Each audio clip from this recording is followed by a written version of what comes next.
Trump lost. That's genuinely good news. As my friend and comrade David Griscom likes to put it, this is a show whose second season you did not want to see. Biden was the lesser evil in the election, but that doesn't mean he's not an enemy of the working class. If your take on Biden starts, well, he's not perfect, but you aren't looking squarely at who and what Biden and Harris are. We can't give this new administration 1 ounce of credit for having good intentions or 1 minute of patience to see what they do. Even those of us who may have held our noses and voted for Biden in swing states need to immediately pivot to a posture of opposition.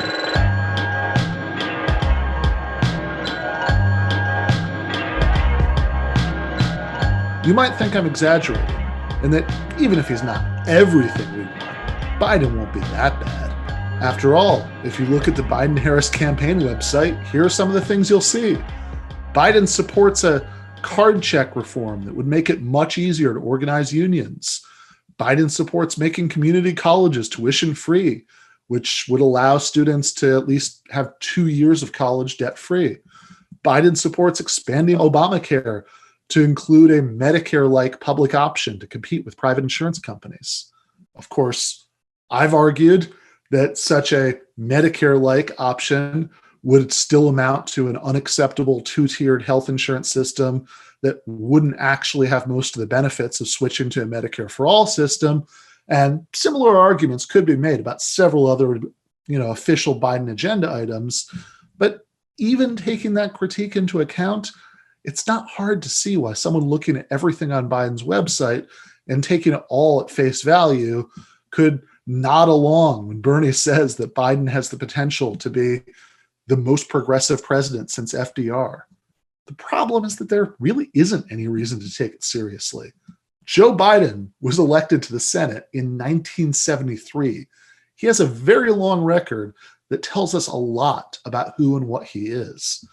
He says on the website that he's against mass incarceration, but he spent decades as one of the most incarceration-happy state Democrats in the Senate. He says on the website that he wants to make it easier for poor people to declare bankruptcy, but he's a big part of the reason why it's so hard in the first place.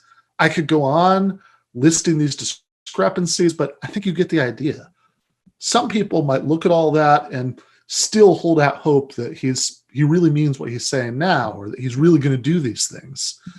Maybe he's undergone some sort of road to Damascus style conversion experience, and now he's going to dedicate his life to opposing the very business interests that he spent all those decades serving. And to be fair, that sort of thing does sometimes happen. Just look at Wendell Potter, who was a health insurance executive who lobbied against even incremental reforms, and then he left the industry, and he's dedicated his life since then to crusading for single payer. But has anything like that happened to Joe Biden? I seriously doubt it. His transition team has been vetting people like John Kasich and Charlie Dent for possible cabinet positions. Both of those guys are Republicans, which is part of the idea. Biden would get bipartisanship points. But more to the point, if we're looking at whether he's assembling the kind of team that you'd bring together for an all-out push for card check and a public option, Dent resigned from Congress in 2018. A year later, exactly when he was legally allowed to, after the end of the mandatory one-year cooling off period, he registered as a lobbyist for pharma companies and health insurance providers. Kasich, as governor of Ohio, was a notorious union buster. Now, there is a second, more cynical story that you could tell in order to defend the idea that Biden really is going to govern the way that he says he's going to govern. You might say that he's such an opportunist that he just doesn't have politics. He goes with the flow, and these days, the Democrats are flowing in a much more left-wing direction than they were during all those decades when he was doing the bidding of the credit card companies and promoting mass incarceration. Superficially, this sounds like a plausible argument, but the more you think about it, the less sense it makes. First, when someone consistently acts one way in office, and then after decades of this, they suddenly start talking in a very different way during an election year, we shouldn't be too quick to dismiss the idea that their record indicates their actual policy preferences. Secondly, while it is true that the majority of Americans support a social democratic agenda, the Democratic Party as an institution has not lurched nearly as far left as the people who tell this reassuring story would have you believe. Out of hundreds of Democrats in the House and Senate, the Democratic Socialists can be counted on one hand. The leaders are still Nancy Pelosi and Chuck Schumer. Third, and most importantly, if you go back 12 years, the 2008 Obama-Biden campaign website also included advocacy of card check and a public option. Oh, and it also said that as President, Obama would reverse course on Bush's war on terror policies, protect whistleblowers, and restore habeas corpus. Maybe Obama actually meant at least some of what he was saying in 2008, but he sure as hell didn't make any meaningful effort to make any of it happen as president.